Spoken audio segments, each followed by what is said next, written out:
자, 오늘은 이제 드디어 사도 바울에 대한 본격적인 이야기가 시작되는 부분입니다. 우리가 잘 알듯이 이제 다메섹으로 가는 길에서 사울이 예수님을 만나고 이제 그의 삶이 변화되게 됩니다. 이 사건을 정의하는 세 가지 단어가 있어요. 저는 이것을 이제 회개라고 했습니다. 바울의 회개라고 이제 본 것이고요. 회개라고 보지 않고 부르심이라고 보는 사람들도 있어요. 그 다음에 회심 이렇게 말하기도 합니다. 대체로 한 세 가지 정도인데 바울의 변화를 세 가지 차원에서 파악을 해요. 회개라고 하는 것은 이건 돌이킴이죠. 회개라는 것은 단순히 마음의 어떤 돌이킴이 아니에요. 마음의 돌이킴은 회심입니다. 회개라고 하는 것은 그의 존재 자체를 돌이키는 거예요. 이제까지 바울이 잘못 살았다. 그는 이전까지 죄인이었다. 완전히 잘못된 신앙과 잘못된 삶을 살고 있었다라고 보고 거기서 돌이켰기 때문에 회개라고 말하는 것이고, 회심이라고 할 때는 그 정도는 아니다. 사도 바울이 본래 바리새파였는데 바리새파 중에서 대단한 사람에 속했는데 그가 본래 섬기던 분은 하나님 아니냐. 하나님을 섬기는 방법이 바뀐 것뿐이지 그의 신앙 자체는 하나님을 섬기는 것이었고 그의 열심의 방향이 잘못된 것뿐이었지 이것을 회개라고까지 말할 필요가 있겠느냐. 이렇게 이제 이야기할 때는 회심이 됩니다. 그러니까 마음을 돌려먹은 것 정도로 이제 보는 거죠. 부르심이라고 하는 것은 이건 뭔가 회개라고 할까 회심이라고 할까 좀 헷갈리니까 그냥 부르심으로 하자. 왜냐하면 이 사도 바울이라고 하는 사람을 이제 하나님이 이방인의 사도로 부르는 장면이잖아요. 그러니까 그 이전까지의 삶을 어떻게 평가하든 별로 이렇게 크게 우리 생각하지 말고 그냥 앞으로 사도 바울을 하나님이 쓰시기 위해서 이방인의 사도로 부르신 사건이니까 그냥 그 앞으로의 사도 바울이 앞으로 살아갈 그에게 주어질 앞으로의 일만 보고 부르심이라고 하자, 그렇게 이야기할 수도 있습니다. 그래서 대략 이렇게 세 가지 정도로 이야기하는데 저는 회심이라고 볼 때 이 회심이라고 하는 것은 다 신학적인 이유가 있어요. 회심이라고 하는 것은 사도행전의 흐름에서 볼 때는 회심이 맞습니다. 그러니까 사도행전만 보자면 회심이 제일 적합해요. 100% 맞다고는 얘기할 수 없고, 왜냐하면 사도행전이라는 책 자체가 복음의 뿌리를 찾는 책이라고 말씀을 드렸죠. 이방인 세계에서 복음을 받아들인 이방인 땅에 세워진 교회를 다니다가 자기가 믿고 있는 그 신앙의 뿌리를 찾고자 나선 것이 누가예요. 그래서 그 신앙의 뿌리를 어디에서 찾냐면 가장 근본적으로는 예수 그리스도이지만 그것이 이제 누가복음이죠. 그 예수 그리스도는 어떤 분이냐? 그분은 구약에서부터 그 구약을 토대로 구약이 기다려왔던 그 메시아가 아니냐. 그러니 우리가 가지고 있는 신앙도 구약 성서로부터 출발한 것이고 구약 성서의 토대를 둔 것이다라고 보는 것이 이 사도행전이에요.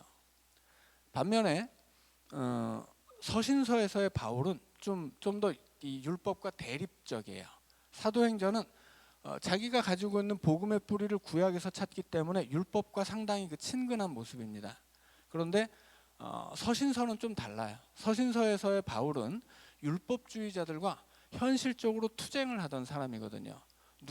누가가 바라보는 사도 바울은 이미 아주 오래전에 돌아가신 분이에요. 오래전에 돌아가신 분의 이야기를 기록하면서 그 안에서 복음의 뿌리를 찾는 것이 누가의 의도였기 때문에 누가에게는 이렇게 실제적으로 사도 바울이 얼마나 율법주의와 싸웠느냐 이건 별로 중요하지 않았거든요. 이미 누가의 시대에는 바울이 복음을 전하던 시대처럼 율법주의와 아주 첨예하게 싸우던 그런 때가 아니에요. 누가의 시대는 이미 복음의 정통성이 확립된 시기입니다. 그래서 바울의 시대가 예수님이 돌아가시고 승천하신 다음에 바울이 바로 사도들을 박해하다가 지금 예수를 영접하고 복음의 사도가 되었죠. 이 시대에는 복음이 정리되지 않은 시대예요. 과연 예수님이 어떤 분이냐 이 문제도 아직 정리가 안 된 시대입니다. 그래서 바울은 율법주의와 치열하게 싸울 수밖에 없었어요. 왜냐하면 이 예수님이 유대인이고 유대인들은 율법을 가지고 있었는데 그 율법주의가 교회를 위협하던 시대였거든요. 근데 누가의 시대로 오면 이미 그런 위협은 위협이 되지 않는 시대가 되었다 하는 거예요. 그래서 바울의 서신서에서는 바울이 실제로 싸웠던 율법주의자와의 투쟁을 근거로 토대로 하고 있기 때문에 율법주의와 굉장히 멀리 있습니다, 사도 바울이. 그런데 사도행전에서는 이 복음의 뿌리를 구약에서부터 찾기 때문에 서신서보다는 훨씬 가까워 있어요. 그래서 이 사도행전 안에서는 사내들인에서 사도들이 박해를 받을 때도 가말리엘이 나서서, 그는 분명히 바리새파의 수장이었는데 가말리엘이 나서서 사도들을 변호했던 이야기를 우리가 보았죠. 그만큼 이 바리새파와 사도들은 부활이라고 하는 공통 분모를 가지고 있었다라고 하는 것입니다. 그래서 이 사도행전의 문맥에서 보자면 사도 바울도 율법주의와 크게 척지고 있는 사람은 아니에요. 분명히 사도 바울은 이방인에게 율법을 지키라고 할 필요가 없고, 더 이상 우리가 율법을 지켜서 구원을 받는 것이 아니다라는 것을 명확히 하고 있음에도 불구하고, 그렇다고 해서 이방인 이 율법과 완전히 척을 지고 있지 않은 거예요. 그래서 사도행전의 문맥에서 보자면 바울은 하나님을 섬기던 사람인데 그 방향이 율법에서 예수님으로 돌아섰다, 이렇게 볼 수 있다라고 하는 거예요. 왜냐하면 이제 사도행전 안에서는 이 바리새파든 율법이든 복음과 크게 척을 지고 있지 않기 때문입니다. 자, 그래서 사도행전의 문맥에서만 보자면 회심이라고 말할 수도 있다라고 하는 거죠. 그런데 저는 사도행전만 우리가 사도행전을 지금 공부하고는 있지만 사도 바울이라고 하는 사람을 실은 사도행전에서만 파악할 수는 없죠. 그가 직접 썼던 복음서 안에서도, 그 서신서 안에서 사도행전을 사도 바울을 또 살펴보아야 하기 때문에 그것을 종합했을 때는 회개가 맞는 거예요. 사도 바울은 자기 자신을 나는 죄인 중에 괴수였다고 고백을 하거든요, 서신서 안에서. 그러니까 그는 사도행전은 사도 바울을 율법과 그렇게 척을 지지 않은 인물로 그리고 있지만 서신서에서 바울은 율법을 아주 율법주의자들을 원수처럼 여겨요. 그리고 그것은 자기가 살았던 그 이전의 방식, 이 서신서 안에서 바울은 자기가 예수 믿는 사람들 핍박했던 것을 엄청나게 비판하고 자아 비판을 하거든요. 내가 그렇게 나쁜 놈이었다. 그렇기 때문에 그런 사도 바울 자신의 고백을 토대로 했을 때는 회개라고 하는 말을 좀 쓰는 게 좋습니다. 그래서 저는 사도 바울 자신의 고백을 중심으로 바울을 파악하기 때문에 일단 오늘 사도 바울의 다메섹 사건을 회개라고 제목을 붙였습니다. 부르심이라고 하는 것도 또 나름 의미가 있어요. 이제 사도 바울은 나름 회심이라고 볼 수도 있고 회개라고 볼 수도 있는데, 이것은 과거의 일이고 과거에 대한 일이고 앞으로 그에게 주어진 사명은 이방인의 사도이죠. 그래서 어떤 그 새로운 사명을 위해서 부르심을 받은 사건이기 때문에 부르심이라고 보는 것도 나쁘지 않습니다. 그리고 사도행전 안에서만 이 다메섹 사건은 3번이나 언급돼 있어요. 그래서 9장뿐 아니라 22장, 26장에 나오죠. 그래서 22장으로 가면 예루살렘에서 이제 잡혔을 때 그 예루살렘에서 자기를 변호해야 되는 시간에 복음을 전하느라고 다메섹 사건을 한 번 더 이야기하고요. 그다음에 26장으로 가면 아그리빠 왕을 만났을 때 한 번 더 다메섹 이야기를 합니다. 그래서 똑같은 사건인데 굉장히 길게 3번이나 언급되고 있는 이유는 이 다메섹 사건이 그만큼 중요하기 때문이에요. 이 다메섹에서 벌어진 이 사도 바울이 회개하는 사건은 사도행전 안에서만 중요한 것이 아니라 사도 바울이 직접 쓴 서신서 안에서도 굉장히 많이 언급될 정도로 그의 인생을 완전하게 변화시키고 또 변화시켰던 굉장히 중요한 사건입니다. 자, 그래서 이 다메섹 사건이 사도행전 안에서 3번이나 반복될 만큼 중요하다라고 하는 것을 기억하시고, 사도 바울이 어떤 사람인지를 먼저 좀 살펴보도록 하겠습니다.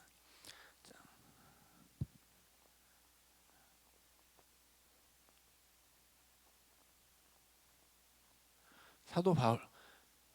자, 사도라는 말과 바울이라는 말을 좀 먼저 나눠야 되는데, 사도 바울은 서신서에서 사도 바울은 여러 차례 뭘 강조하냐면 나는 사도다, 이걸 강조합니다.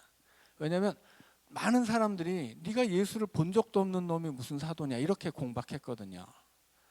실제로 사도 바울은 율법주의자이죠. 예수님이 죽은 다음에, 예수님이 부활 승천하신 다음에 예수님을 알게 된 사람이에요.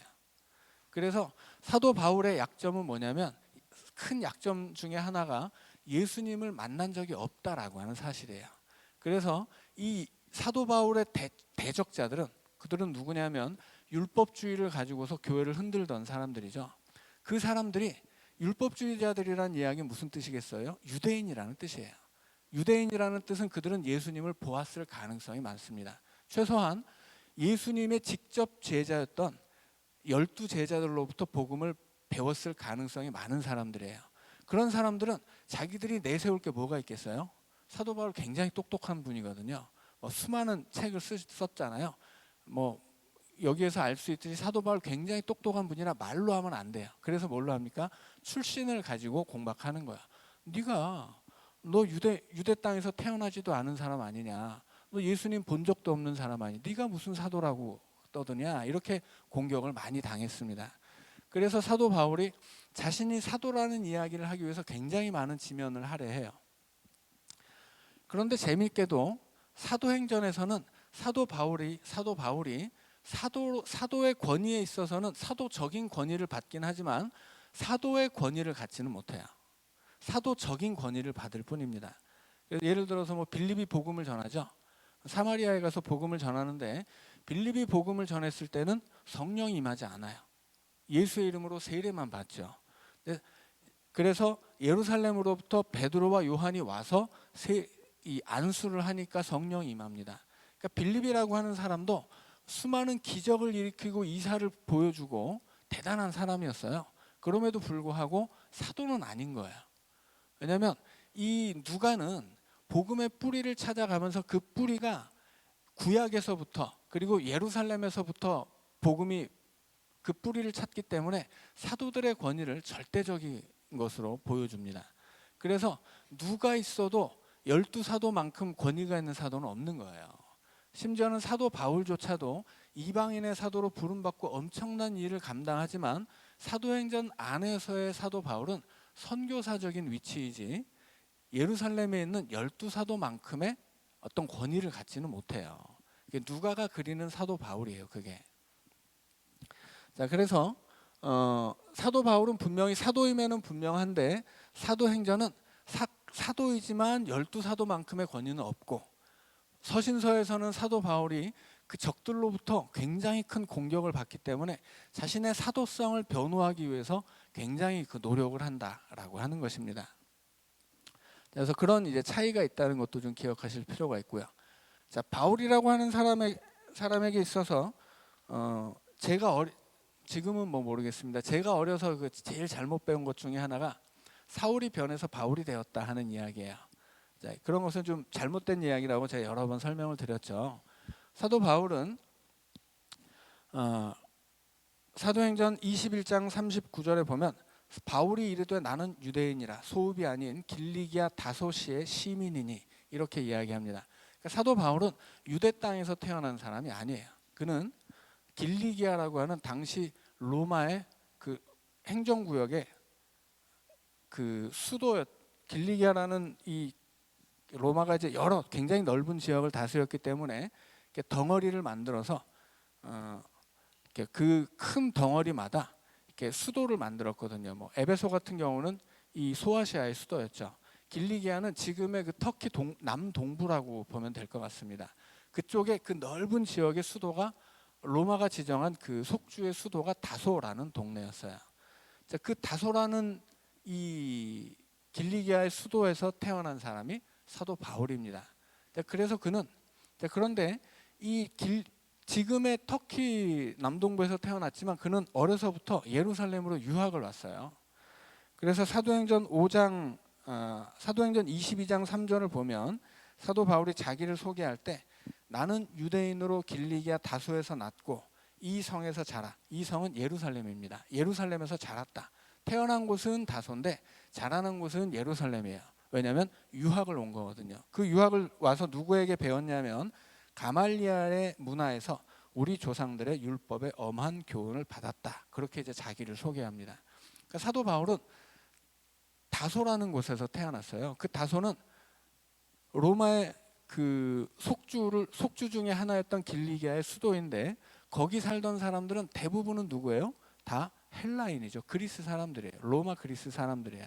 그래서 다소에서는 그리스식 이름을 가지고 있어야 합니다. 마치 우리나라가 예전에 그 일제 강점기에 일본식 이름과 한국식 조선식 이름을 같이 가지고 있었던 것과 똑같죠. 그래서 다소 출신인 사도 바울은 다소 사람이었기 때문에 이 헬라식의 이름을 가지고 있었어요. 그것이 바로 바울이죠. 그리고 사울이라고 하는 이름은 그가 이 예루살렘으로 유학을 와서 바리새파에 입문한 유대인이었죠. 그래서 이 사울이라고 하는 이름은 히브리식의 이름이에요.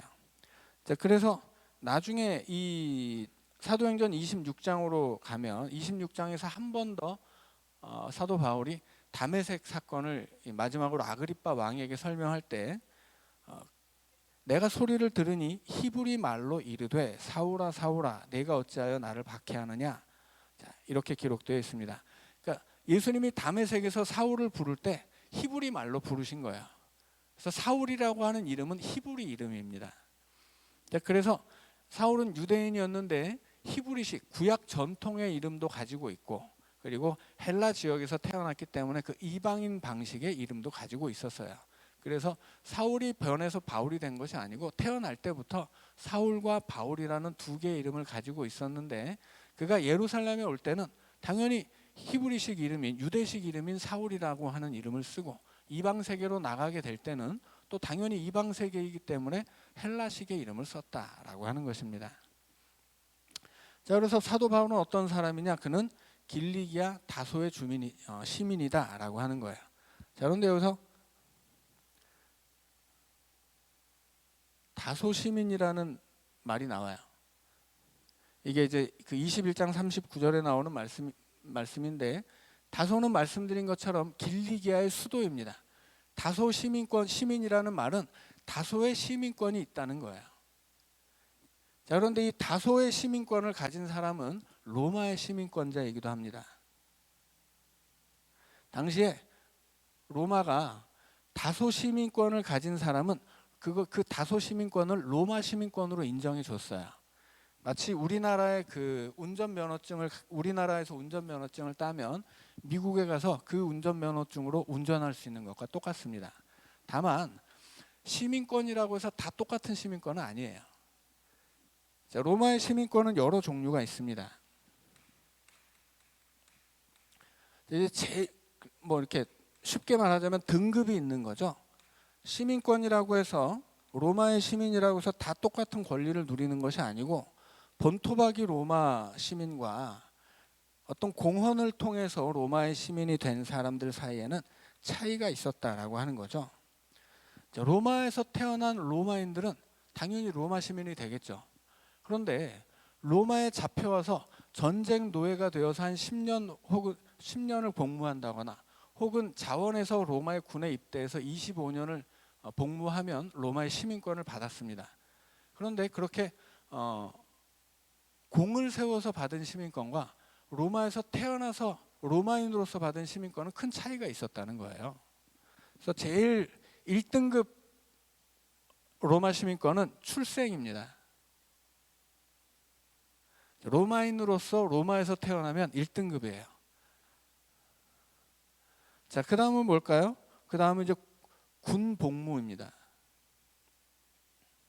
군 복무인데 예를 들어서 유대인이 로마에 가서 군대 자원해가지고 입대했다. 그러면 25년을 복무하면 시민권을 받습니다. 어마어마하죠. 우리나라 군대는 뭐 지금 요즘에는 2년도 안 하는데 25년을 복무하면 시민권을 받았어요. 대신에 여기에는 특전도 있어요. 25년을 복무하면 토지를 줍니다. 땅을 준다는 것은 그만큼 이 25년 군 복무한 사람들에게 주는 특전이 이제 크다는 뜻이에요. 자, 세 번째는 노예들. 강제로 노예로 잡혀간 사람들이 10년을 성실하게 일하면 풀려나서 시민권을 받았어요. 자, 그 다음에 네 번째는 500데나리온을 주면 살 수 있었다고 합니다. 500데나리온이 1데나리온은 보통 그 시대 남성이 하루 일한 일당이에요. 그래서 500일 정도 일한 일당을 모으면 그 돈으로 로마의 시민권을 살 수 있었다고 하는 거죠. 당연히 이것은 최하 등급입니다. 그래서 여러 가지 경우에 로마의 시민권을 받을 수 있는데, 보통 이제 신학자들이 추측하기로는 사도 바울은 그 부모가 노예로 잡혀가서 로마의 시민권을 받고 그 시민권을 바울이 물려받은 것 아니겠느냐. 이제 그 시대 대다수 유대인들이 로마의 시민권을 갖고 있는 경우예요, 그게. 그래서 로마가 그 이스라엘에 쳐들어왔을 때, 이스라엘이 이제 그 마카비 혁명을 통해서 독립을 쟁취하고 있었는데, 로마가 쳐들어와서 이제 완전히 이제 나라가 그 왕조가 멸망하고 다시 로마에 속국이 되죠. 그때 많은 사람들이 노예로 잡혀갔습니다. 근데 뭐 저번에도 말씀드렸듯이, 하지만 로마의 노예로 잡혀갔다고 하는 게 불행한 사건은 아니에요. 왜냐하면 그냥 그 유대인들이 유대 땅에 사는 것보다 훨씬 형편이 좋기 때문이죠. 전쟁터에 끌려가도 밥은 먹거든요, 로마의 노예들은. 그런데 오히려 유대 땅에 남아있는 사람들은 밥 먹는 것을 걱정해야 될 만큼 어려웠기 때문에, 로마에 잡혀가서 노예가 되고 말리타에서 사는 것 자체는 불행한 일이라고 볼 수 있지만, 그들의 형편은 훨씬 좋은 거예요, 유대 땅에 사는 것보다. 자, 그리고 로마에서는, 그 시대의 로마에서는 노예들을 그렇게 막 짐승처럼 다루지 않았다고 합니다. 그래서 10년 정도 일하면 자유도 주고, 그리고 아주 성실하게 주인의 마음에 잘 들게 똑똑하게 일을 하면 그만큼 월급도 주고, 그리고 이렇게 심지어는 우리가 무슨 배너 같은 거에서 이렇게 양자로 삼기도 하죠. 그렇게 그 똑똑한 노예들은 양자로 삼기도 하고 굉장히 그 기회도 많고 형편도 좋았다고 그래요. 그렇게 노예로 잡혀가서 이 길리기아의 다소에 정착한 사람이 바울의 부모이고, 그 부모로부터 시민권을 물려받고, 이제 그 부모는 로마의 노예로서 이렇게 다소에서 살았지만 자기 자식만큼은 본토로 보내서, 고향으로 보내서 바리새파 교육을 이제 받게 했었던 사람이 저기 바울인 거죠. 자, 그래서 이 사도 바울은 길리기아 다소 출신이고, 그리고 어려서부터 예루살렘에 유학을 와서 가말리엘의 문화에서 바리새파로 교육을 받은 사람입니다. 그런데 가말리엘이라고 하는 사람도 대단히 유명한 사람이죠. 가말리엘은 유대인의 탈무드에도 나오는 사람이에요. 유대인의 탈무드가 이 가말리엘을 율법의 영광이라고 부릅니다. 그러니까 그게 별명이에요. 탈무드가 율법의 영광이라고 부를 만큼 대단했던 사람이 가말리엘이에요. 이 가말리엘은 힐렐의 손자입니다. 힐렐이라고 하는 사람은 유대교에 두 개의 분파가 있었는데, 샴마이파가 있고 힐렐파가 있었어요. 샴마이파는 율법을 보수적으로 해석하는 파예요. 그래서 구약 성경에 예를 들어서 안식일에는 아무 일도 해서는 안 된다 명령했기 때문에 샴마이파는 아무 일도 해서는 안 된다 이렇게 주장을 해요. 그러면 어떤 결과가 나오냐면, 안식일에 어떤 사람이 성전을 가다가 혹은 회당을 가다가 담이 무너져서 깔렸어요. 구하면 안 됩니다. 샴마이파는 그런 일이 있어도 절대 일을 해서는 안 된다 이렇게 주장하는 파예요. 그리고 반면에 힐렐파는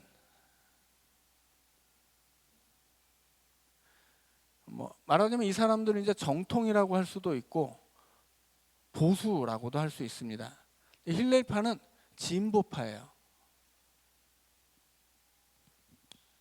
근데 이스라엘이 그 독립전쟁을 벌이다가 로마하고 전쟁을 벌이다가 한 번은 로마가 안식일에 쳐들어왔는데, 안식일에 아무 일도 해야 되지 않기 때문에 고스란히 죽은 전례가 있거든요.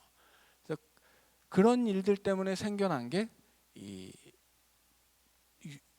율법을 유연하게 해석해야 한다는 진보파예요. 안식일에 아무것도 안 해야 된다면 사람이 죽어도 살릴 수가 없고, 그 한 집안을 경제적으로 뒷받침해주는 소나 양이 죽어도 살릴 수가 없거든요. 이래서는 안 되지 않느냐. 우리가 전쟁이 벌어졌는데 안식일이라고 그냥 앉아서 죽을 수는 없지 않느냐. 이렇게 해석하는 사람들이 힐렐파예요. 당연히 힐렐파가 주류가 되겠죠. 그래서 예수님도 복음서에서 니네가 안식일이라고 해서 우물에 소가 빠지면 구하지 않느냐 이렇게 말씀하시죠.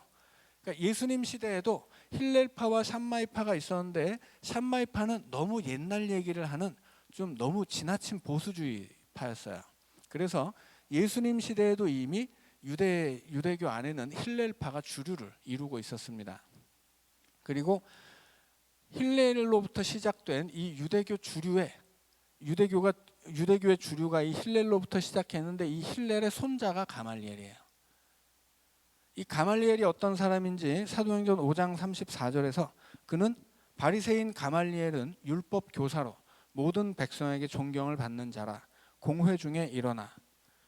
가말리엘이라는 사람은 바리새파 그리고 율법 교사 그리고 공회원입니다. 바리새파는 예수님 당시에 이스라엘 유대인 전체에서 6천 명 정도가 있었다고 그래요. 이 사람들은 쉽게 말하자면 율법의 수호자들입니다. 율법을 가장 앞장서서 지키고 그 율법을 실천하는 사람들이에요. 이 바리새파를 가르치고 키워내는 사람들이 율법 교사예요. 서기관이라고도 하죠. 서기관들은 율법을 필사하는 사람들인데 필사하기 때문에 그만큼 잘 알고 있어요. 다 알고 있죠. 그리고 필사할 뿐 아니라 그 율법을 해석하는 사람들입니다. 그리고 그 율법학자 중에서도 공회원이에요. 사내들인 70명인데 대부분의 사람들은 누구예요? 사두개파죠.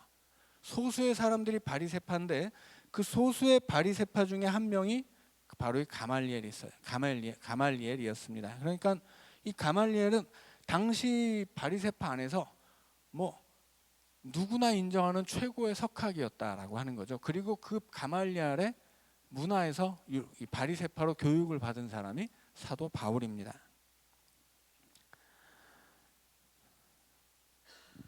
자, 그러니까 이 사도 바울이 이렇게 율법에 열심을 내고 예수 믿는 사람들을 때려잡으러 다녔던 것이 뭐 충분히 이해할 만한 거죠.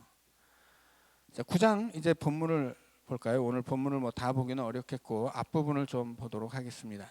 자, 9장 2절을 보면 다메섹 여러 회당에 가져갈 공문을 청했다고 합니다. 왜 그랬냐면 만일 그 도를 따르는 사람을 만나면 남녀를 막론하고 결박하여 예루살렘으로 잡아오려 함이라. 다메섹으로 이제 가져갈 공문이 있으면 나를 주시오 그렇게 이제 요청을 한 거예요. 왜냐하면 다메섹까지 가서 내가 예수 믿는 사람들 잡아오겠다라고 하는 이제 작전 결심인 거죠. 자, 그래서 이 사도 바울이 다메섹까지 가서 예수 믿는 사람들을 잡아올 이제 권한을 받아 가지고 이제 떠났다라고 하는 것입니다. 자, 그런데 사도 사울이 길을 가다가 다메섹에 가까이 이르렀더니 호련히 하늘로부터 빛이 그를 둘러 비추었습니다. 그리고 이제 음성이 들리죠. 사울아 사울아 네가 어찌하여 나를 박해하느냐. 주여 누구시니까 물었더니 5절에서 나는 네가 박해하는 예수다 그렇게 이야기하시죠.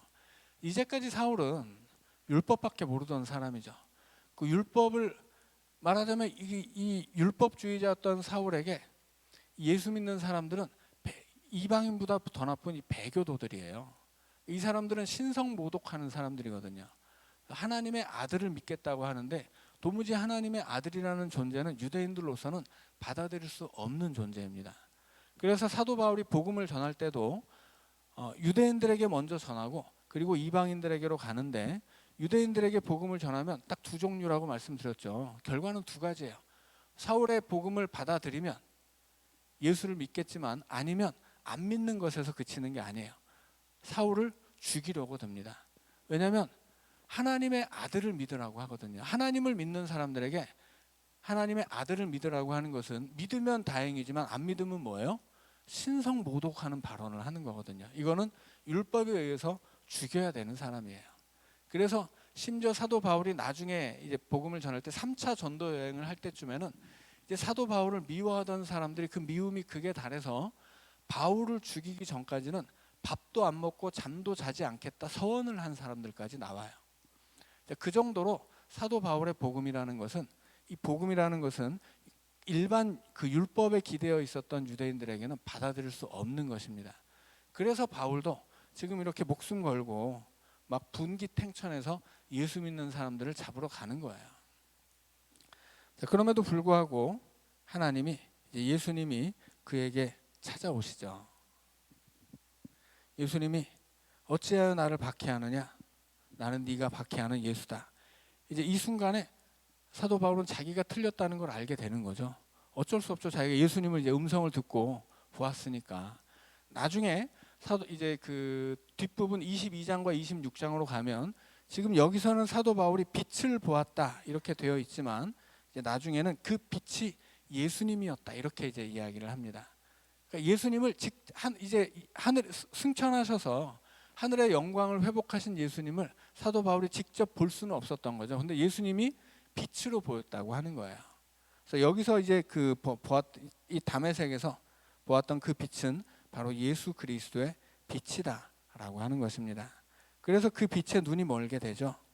그래서 8절에 보면 눈은 떴지만 아무것도 보지 못하고 이제 그 다른 사람의 손에 끌려서 다메섹으로 들어가게 되고 사흘 동안 보지 못하고 먹지도 마시지도 아니했다 그렇게 이야기합니다. 9절의 말씀은 쉽게 말하면 금식했다라고 하는 거야. 보지 못하게 되었고 금식했다라고 하는 거죠. 금식은 왜 합니까? 성경 안에서 금식은 항상 회개할 때 하는 거예요. 이것은 구약의 전통입니다. 금식은 항상 회개할 때 하는 거예요. 그래서 사도 바울의 이 다메섹 사건을 회심으로 말하는 것도 크게 다 틀린 말은 아니지만 이 금식 자체가 구약의 전통에서 회개할 때 금식을 하는 것이고 사도 바울이 스스로 서신서에서 쓰기를 나는 내가 예전에는 완전히 죄인 중에 괴수였다. 그래서 내가 그럼에도 불구하고 예수님이 나를 불러주셔서 내가 돌이켰다라고 이야기를 했기 때문에 저는 이 사건을 회개라고 오늘 제목을 정한 것입니다. 자, 그런데 이제 그때 다메섹에 아나니아라고 하는 제자가 있죠. 아나니아라고 하는 제자가 이제 그를 위해서 안수해주고 그 안수를 통해 그의 눈에서 비닐 같은 것이 떨어지고 이제 보게 되었다는 이야기가 있어요. 자, 이 아나니아라고 하는 사람은 바울에게 말하자면 은인이죠.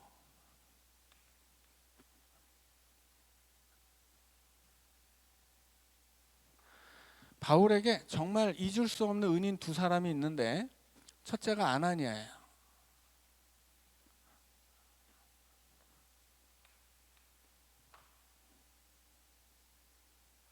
둘째가 바나바죠.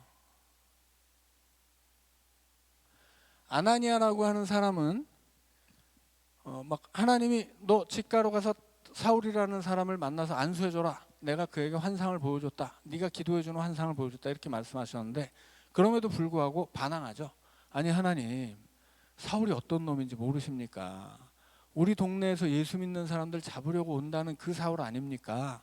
그런데 하나님이 이 아나니아에게 그가 나의 복음을 위해서 어떻게 고난을 받아야 할지 내가 보여줄 것이다. 이제 그렇게 말씀하세요. 이제까지 그가 예수 믿는 사람들을 괴롭게 했는데 이제 그놈도 그렇게 고통을 당할 거야. 이렇게 말씀해 주시는 거예요. 아나니아가 이제 그 말씀을 듣고 순종하죠. 그래서 사울을 찾아가서 안수해 주는데 형제 사울아 그렇게 불러요. 그를 형제로 받아들이는 거예요. 그리고서 이제 그 사도 바울의 눈에서 이제 비늘 같은 것이 떨어졌다고 하죠. 그 비닐이 어떤 것인지 우리는 알 도리는 없죠. 그게 진짜 비닐이었는지 비닐 같은 것인지 아니면 다른 것을 비유한 것인지 모를 일이지만 아무튼 그의 눈을 새롭게 뜨게 해준 사람은 아나니아예요. 아나니아는 뭘로 그의 눈을 새롭게 뜨게 해준 건가요? 사랑이죠. 형제로 받아들이는 사랑이죠. 그 사랑이 바로 누구의 사랑이에요? 예수의 사랑이죠. 예수님이 예수 믿는 사람을 박해하던 사도 바울을 심판하지 않고 불러주시잖아요. 예수님이 십자가에서도 자신을 못 박는 사람들을 위해서 기도하시잖아요. 그게 예수 그리스도의 사랑이거든요. 그 사랑을 믿는 아나니아가 사도 바울을 형제라고 부르는 거예요. 자기를 잡으러 온 사람이었는데 형제로 받아들인 거죠. 그래서 그는 새롭게 눈을 떴다고 하는 거예요. 사랑으로 눈 뜬 거죠. 이 아나니아가 없었다면 사도 바울은 아나니아가 그를 형제로 받아주지 않았다면 형제가 되지 못하는 거죠. 바나바라는 사람도 마찬가지죠. 뭐 나중에 이제 당연히 얘기가 나오겠지만 사도 바울이 이 예수 믿는 사람들 잡으러 다니다가 예수를 전하는 사람이 된 그 기회, 그 근본적인 이유는 물론 예수님에게 있죠. 그런데 그렇게 사도 바울을 돌이키게 하기 위해서 예수님이 사용하신 사람들이 있는 거예요. 예수님이 하늘에서 음성이 들렸다고 하는 건 무슨 이유겠습니까? 이 사도 바울이라고 하는 사람은 너무 완악하기 때문에 음성을 들려주지 않으면 믿지 않을 사람이에요. 어떤 사람들은 사도들이 전한 복음만 들어도 믿는단 말이에요. 사도 바울은 너무 완악한 사람이라 예수님이 직접 나서지 않으면 안 믿을 사람이에요. 그만큼 나쁜 놈인 거죠. 그래서 예수님이 나섰어요. 음성을 들려줍니다. 그래서 두 손 들고 항복을 할 수밖에 없게 만들었어요. 그런데 그를 예수 그리스도의 사랑으로 끌어들인 사람, 예수님이 직접 할 수도 있지만 예수님은 누군가를 사용하시는 거죠. 그게 누구예요? 아나니아와 바나바예요. 아나니아를 통해서, 그의 사랑을 통해서 사도 바울이 다시 눈을 뜨게 됩니다. 바나바를 통해서 사도 바울이 목회를 배우고 선교사로 세움을 입을 수 있었어요. 그러니까 이 아나니아라고 하는 사람은 이 사람이 도대체 어떤 일을 한 사람인지 뭐 도무지 다른 것은 다 알지 못하는데 이 사람이 한 일, 뭐 잘한 일 많이 있겠지만 제일 잘한 거 그게 뭐겠어요? 사도 바울을 찾아가서 그를 형제로 맞이해주고 그를 위해 기도해 준 거예요. 그 일 하나가 아나니아의 인생에서 가장 잘한 일이라고 말할 수 있겠죠. 바나바도 마찬가지죠. 이분은 뭐 더 말할 것도 없이 훌륭한 분이에요. 하지만 정말 훌륭한 분임에도 불구하고 이분의 삶에서 가장 훌륭한 일이 뭐였냐? 그것은 바울을 발굴하고 그를 키워줬다라고 하는 거죠. 이 사람들은 딱 한 사람을 위해서 선한 일을 한 거예요. 그런데 그 선한 일을 통해서 세움을 받은 바울이 어마어마한 일을 한 거죠. 어떻게 보면 저는 이 아나니아라고 하는 분을 우리로 치자면 주일학교 선생님이라고 생각해요. 아나니아가 뭐 대단한 거 가르쳐 준 분이 아니거든요. 그렇잖아요. 아나니아가 그냥 형제여라고 안아주고 기도 한번 해준 거예요. 다른 건 해준 거 없습니다.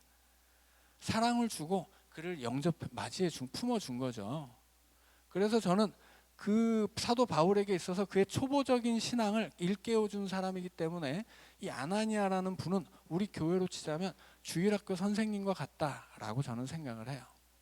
바나바라는 분은 좀 더 대단한 분이죠. 그에게 바울을 데려다가 목회를 가르쳐주고 복음을 가르쳐주고 선교사로 세워준 분이에요. 말하자면 이 바나바라는 분은 목사님이라고 할 수 있을 것 같아요.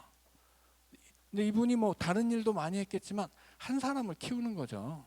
이 두 분이 키운 한 사람이 대단한 일을 한 거잖아요. 오늘 우리들도 그런 사람이 되면 좋겠습니다. 우리가 뭐 이렇게 바나바처럼 너무 훌륭해. 바나바처럼 우리가 훌륭하기는 쉽지 않아요. 나중에 이제 바나바 얘기가 나오면 또 자세히 설명드리겠지만 바나바는 정말 사도 바울보다도 더 대단한 분이에요. 그런데 우리 아나니아라고 하는 사람은 그렇지 않죠. 아나니아는 뭐 대단한 분일지는 몰라도 대단할 것은 없어요. 우리가 알지 못하니까. 이분이 한 건 뭐예요? 형제로 받아들여 준 것, 그를 위해 기도해 준 것, 딱 두 가지입니다. 형제여라고 부를 때도 사실은 아나니아의 마음속에는 미움이 있었어요. 그 사람이 하나님에게도 막 항의를 하잖아요. 하나님, 저 사울이라는 놈이 우리 잡으러 온 사람, 우리 죽이러 온 사람 아닙니까? 이런 분노가 있었던 거예요.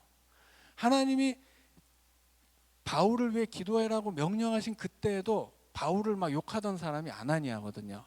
그럼에도 불구하고 그는 그 미움을 마음에 감추고 그리고 그를 위해 기도해 준 사람이에요. 우리도 어떤 때는 막 그 미움을 다 떨쳐버리지 못할 수도 있죠. 그러나 이웃을 사랑하라는 말, 형제를 사랑하라는 말은 예수님 명령이잖아요. 내가 너희를 사랑한 것처럼 너희도 서로 사랑하라. 예수님 명령이거든요. 그 명령에 힘입어서 내가 미워하는 마음 좀 있을지라도 그걸 누르고 누군가를 위해서 기도해 주어서 그 사랑을 받아서 사랑에 눈뜬 사람이 있다면, 그렇게 우리가 할 수 있다면, 그러면 우리도 아나니아와 같은 훌륭한 사람이 되는 거죠. 여튼 우리도 이렇게 형제여라고 불러주고 누군가를 위해 기도해 줄 때 우리를 통해서도 사도 바울과 같은 사람이 세워질 수 있다라고 하는 거죠. 우리가 기도해 준 누군가가 대단한 일을 한다면 그건 그 사람만의 공이 아니겠죠. 그를 위해 기도해 주고 그를 사랑해 준, 사랑으로 섬겨준 우리의 힘일 수도 있다라고 하는 겁니다. 우리가 그렇게 아나니아와 같이 하나님이 명령하시니까, 우리 주님이 명령하시니까 미워하는 마음이 있어도 좀 한켠에 좀 밀어두고 누군가를 위해서 기도할 수 있는 그런 사람들이 될 수 있기를 원합니다. 함께 기도하겠습니다. 사랑의 주님, 죄인 중에 괴수였던 사도 바울이 사도가 되기 위해서는 이렇게 많은 사람들의 도움과 사랑이 있었음을 발견하게 됩니다. 주님, 오늘 우리가 부족하나마 그렇게 작은 사랑을 실천할 수 있는 아나니아와 같은 사람이 되게 하여 주시옵소서. 형제를 사랑하고 기도하기에 힘쓰는 우리들이 우리의 자녀를 위해서 기도하고 믿음의 형제들을 위해서 기도하고 이 나라와 민족을 위해서 기도할 수 있도록 주님, 우리가 기도로 깨어있게 하여 주옵소서. 예수님 이름으로 기도하옵나이다. 아멘.